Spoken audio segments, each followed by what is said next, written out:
Salut à tous et à toutes et soyez les bienvenus sur la chaîne. Et aujourd'hui je vais vous amener à la découverte de Photoshop. Ceci sera un tutoriel vraiment niveau 1. Donc c'est un tutoriel débutant pour ceux qui n'ont jamais utilisé Photoshop du tout. Ou bien qui ont déjà utilisé Photoshop mais qui ne savent pas comment ça marche parce qu'ils ont fait ce qu'on appelle rater la base. Vous savez la chose la plus marrante, c'est qu'il y a des personnes qui ont même Photoshop installé sur les machines depuis belle lurette, mais qui ne l'ont jamais ouvert. Et si vous êtes dans ce cas de figure, ce tutoriel s'intéresse à vous. Et si vous avez un niveau avancé ou bien vous êtes bien avéré dans Photoshop, ce tutoriel peut ne pas s'adresser à vous directement, mais de toutes les façons vous pouvez rester parce qu'il peut arriver qu'il y ait des éléments qui vous aient échappé lors de votre formation. Et comme vous le savez, on ne finit jamais d'apprendre. N'oubliez pas de liker ce tutoriel s'il vous plaît. Et partagez également avec vos proches et faites-nous savoir vos impressions dans les commentaires. Et si vous êtes nouveau sur la chaîne, merci de vous abonner à la chaîne. Et ne faites pas qu'abonner, cliquez également sur la cloche pour ne rien rater dans les épisodes à venir. Donc sans tarder, on décolle. Nous sommes ici au niveau de notre ordinateur et pour ceux qui ont déjà Photoshop installé sur l'ordinateur, vous pouvez les retrouver au niveau de la barre des tâches juste en bas ici avec l'icône PS.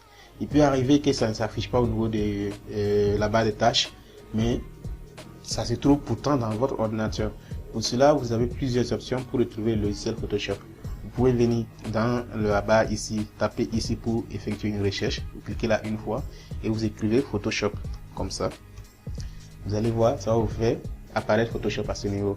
Donc, vous pouvez cliquer directement, ça va l'ouvrir, ou bien vous faites clic droit. Et là, vous avez donc le détaché de la barre des tâches parce que c'est déjà attaché actuellement. Donc, si on détache ici, vous voyez, il n'y a plus Photoshop ici. Et si on revient, on fait clic droit et on prend épingler à la barre des tâches. Vous voyez, Photoshop s'affiche donc à ce niveau. Et ici, on vient sur le logiciel et on clique une fois. Bien. Sur Photoshop, avec les nouvelles versions, les versions CC, on va tomber sur cet affichage la première fois, généralement. Et ce qui va nous intéresser surtout, c'est au niveau de créer. Parce que nous sommes nouveaux sur Photoshop et on veut faire notre premier pas. Donc, on va créer quelque chose de nouveau. Donc, au niveau de créer, on peut cliquer ici. Et ça va nous amener donc la nouvelle boîte de dialogue pour les différents types de fichiers qu'on peut créer avec Photoshop. Vous avez ici les options récentes. Ça va présenter les différents fichiers qu'on a déjà eu donc à utiliser sur Photoshop. Et si vous n'avez jamais ouvert Photoshop, rien ne va s'afficher à ce niveau. Voilà. Et vous avez les options enregistrées, c'est-à-dire si vous avez des types de fichiers Photoshop que vous avez déjà enregistrés, ça va s'afficher à ce niveau aussi. Si vous savez que avec Photoshop vous voulez faire des montages photos, vous pouvez prendre l'option photo ici, ça va vous donner des formats photos prédéfinis.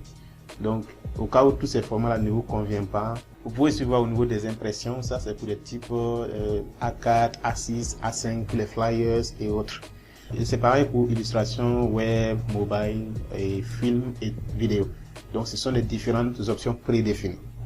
Ce qu'il faut noter sur Photoshop, c'est que toutes ces options-là sont personnalisables en fonction de ce que nous voulons faire. Si on prend l'exemple d'une carte de visite, on peut personnaliser les dimensions de la carte de visite. Généralement, les cartes de visite, c'est de 8,5 cm sur 5,4 cm. En ce moment, tout ce qu'on a à faire, c'est venir au niveau des informations qui se trouvent à ce niveau et on prend la largeur, on va changer. Si ça s'affiche en pouces, on peut changer et puis prendre donc en centimètres ou bien en millimètres ou bien en points, en picasses, etc. Ce qu'il faut retenir pour toutes ces informations qui s'affichent ici, pixels pour centimètres, faut pas que ça vous fasse perdre. Au fait, ce sont des équivalences. Donc, en fonction de l'outil de mesure que vous êtes habitué à vous exprimer avec, vous pouvez vous concentrer sur ça et puis faire votre travail. Donc, il y a des designers qui aiment utiliser les pixels pour faire les travaux. Il y en a qui aiment utiliser les pouces pour faire les travaux. Mais ce que nous savons, c'est que depuis l'école primaire, on nous a appris les centimètres, les millimètres, les mètres. Mais on ne nous a pas appris forcément les pixels ou bien les pouces, sauf pour ceux qui ont fait les écoles d'infographie. Donc, pour éviter de s'embrouiller dès le départ, on va venir prendre donc centimètres ou bien millimètres. Donc, on prend centimètres, c'est plus expressif. Au niveau de la largeur, On va sélectionner et on change par la largeur qui nous convient. Donc si on prend le cas d'une carte de visite, ce sera 8,5 cm sur 5,4 par exemple. Donc si on prend 8,5, donc ça c'est la largeur. Au niveau de la hauteur, nous avons donc 5,4. Vous voyez ça? Bien. Au niveau de la résolution, c'est la façon que notre image sera visible qu'on va mettre au niveau de la résolution. C'est-à-dire si on prend une résolution élevée, l'image sera nette. Si on prend une résolution faible, l'image aussi sera faible. Ce sera un peu flou, bizarre souvent. Et ça peut s'exprimer également en pixels pouces ou bien en pixels centimètres. Comme je l'ai dit, ce sont des équivalences. Par exemple, les 300 pixels pouces, ça peut équivaloir à 118 pixels centimètres. Donc, si vous vous exprimez en centimètres, c'est pareil que pour celui aussi qui s'exprime en pouces. Voilà. Donc, si on prend 118 pixels centimètres, c'est bon. Pour les modes colorimétriques, nous avons différents modes et il y a le RVB principalement et le CMJN qu'on utilise la plupart du temps. Donc, ce qu'il faut retenir de ces deux modes, c'est que le RVB, c'est pour les utilisations numériques. C'est-à-dire, votre fichier que vous allez créer sur Photoshop, si vous allez utiliser ça pour regarder sur votre ordinateur, sur votre écran de téléphone ou bien pour envoyer à quelqu'un simplement, là c'est sur RVB. Mais si vous allez l'utiliser pour faire une impression, c'est-à-dire si vous allez imprimer par la suite, en ce moment vous prenez les formats CMJN. Donc pour rappel, le RVB c'est rouge, vert, bleu. Le CMJN c'est cyan, magenta, jaune, noir. Dans le cadre d'une carte de visite, on peut avoir les deux cas souvent. Donc il peut arriver qu'on fasse des cartes de visite numériques. En ce moment on envoie aux gens seulement, mais on n'imprime pas. Il peut arriver aussi qu'on fasse des cartes de visite qu'on va imprimer.